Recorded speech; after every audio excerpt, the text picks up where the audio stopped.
नमस्कार, मेरा नाम उमा सिंह है। आज मैं तानाशाही की बात करूंगा, इंडिया के सरकारी कर्मचारी का। फिलहाल आप देख रहे हैं बोलेगा उमा यूट्यूब चैनल पर, और मैं वही बोलता हूं जो फील करता हूं, जो एक्सपीरियंस फील करता हूं वही बोलता हूं। फिलहाल मैं हूं नेपाल में, और आज किसी काम से सरकारी दफ्तर में गया था नेपाल के।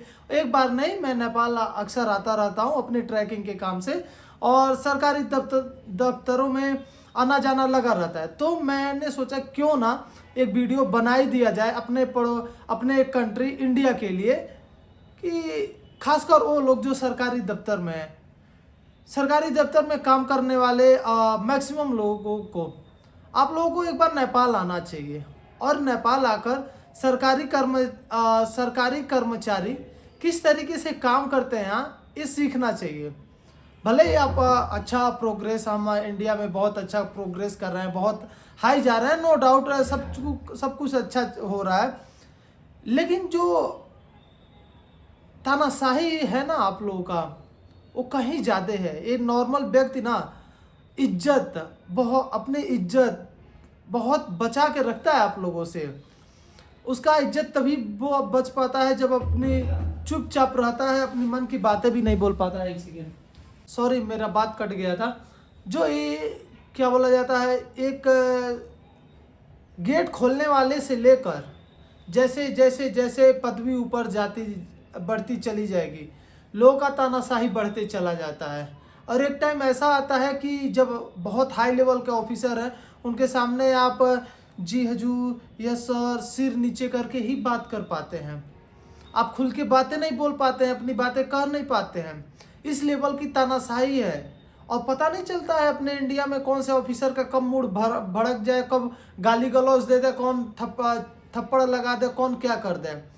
क्योंकि अपने यहाँ का सोसाइटी बना दिया गया है ऐसे कि 30 मार खा, लाइक सरकारी नौकरी आप पाओगे तो 30 मार खा हो जाओगे। जब सोसाइटी ने बना ही दिया कि सरकारी नौकरी मतलब भगवान, तो जब वो पदवी पर जाता है बंदा, तो अपने आप को भगवान ही समझता है और तुच्छ प्राणी समझता है नीचे वाले लोगों को।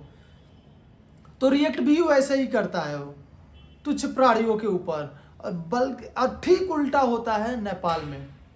नेपाल में आप किसी भी सरकारी दफ्तर में चले जाइए, एक नेपाली बंदे को बस भेज दीजिए। पहली बात तो कोई इंग्लिश का लफड़ा नहीं, कोई वगैरह वगैरह नहीं, नेपाली में ही लोग बात करेंगे। और ऐसा लगेगा ना, एक ऑफिसर एक नॉर्मल सिविलियन, दोनों ऐसे बात करेंगे जैसे लगेगा कि घर के हैं, हंसते हुए, हर एक चीज बहुत ही फ्रेंडली, हद से ज़्यादा फ्रेंडली। अब भाईचारा इतना ज़्यादा है यहाँ लोगों में, कूट कूट कर पूछिए ही ना।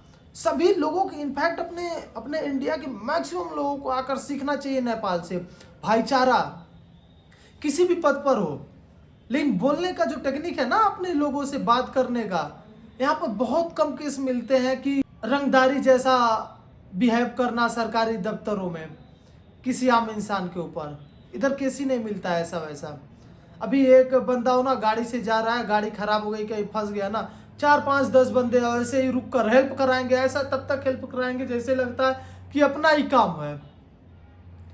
भाईचारा समझना है तो नेपाल में आना पड़ेगा, सीखना पड़ेगा। हम लोगों के अंदर तो रंगदारी भरी पड़ी हुई है, हद से ज़्यादा। इतना भर का औकात किसी के नहीं है। और इतना ज़्यादा गर्मी, लड़ाई झगड़ा, अपने आप को 30 मार खा समझना, तोप समझना, कसम से इतनी छोटी सोच के साथ हो गए हैं लोग कि पूछिए ही ना।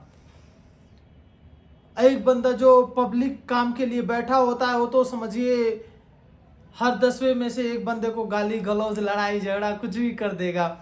तो ऐसा है कुछ अपना नेपाल और इंडिया में डिफरेंस। नेपाल भले ही गरीब कंट्री है, लेकिन भाईचारे के मामले में भाई साहब इंडिया से बहुत आगे है। ये सीखना चाहिए आप लोगों को। बाकी जय हिंद, जय भारत।